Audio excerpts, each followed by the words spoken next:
This week's Parsha VaYigash finds that Yosef's brothers had returned back to Egypt. The Egyptian viceroy's goblet had been found in Binyamin's food sack, and as a result, Binyamin had been taken into custody for theft and brought before the viceroy. Representing the brothers, Yehuda stood up to the viceroy to fight for Binyamin's freedom and forcefully argued the case.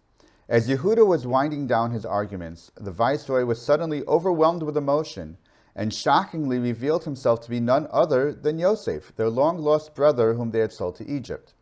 While the brothers reacted as expected, in shock and reeling from the revelation, Yosef does not seem to fully appreciate his brother's utter fright and plight. When he tries to reassure them, he doesn't exactly say that he forgave them for selling him to Egypt. What he does say is that their act of selling him was for the best, as it was part of God's plan to bring him to Egypt to save the country and by extension the family. Yet how could Yosef claim to not feel any negativity towards his brothers, even if ultimately it was for the best? Wouldn't this seemingly lack of negativity seem suspect of greater scheming on Yosef's part? As we saw from the last few parshas, Yosef attributed his abilities and talents to God and not to himself. When Yosef interpreted both the chief cupbearer and baker's dreams, and also Paro's dreams, he expressly attributed the interpretation to God, foregoing any and all attribution to himself.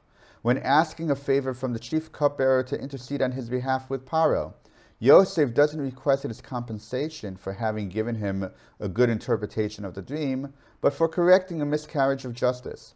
When Potiphar's wife tried to seduce him, he resisted on the grounds that it would be an act of treason to Potiphar and to God. When offering Paro advice on how to prepare for the upcoming years of famine and of plenty, he doesn't do it to help himself get ahead, but out of concern to help Paro prepare for the upcoming crisis. By attributing his natural and learned gifts and his success to God, Yosef was in effect nullifying himself before God. As we see from the various stories brought by the Torah until this point, this trait of Yosef wasn't just a one-time occurrence, but a way of life for him.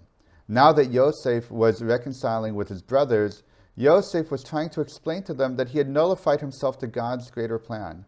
Yes, emotionally, he too might have been put through the ringer with all the experience that he had undergone the last 22 years. However, by wholeheartedly accepting God's greater plan, he was able to progress past his feelings and be able to see and fully accept the greater picture. Any negativity that he might have felt truly had long been forgotten.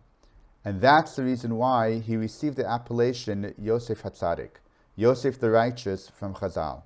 Not just for resisting Potiphar's wife's advances, but because of the way that he lived his life.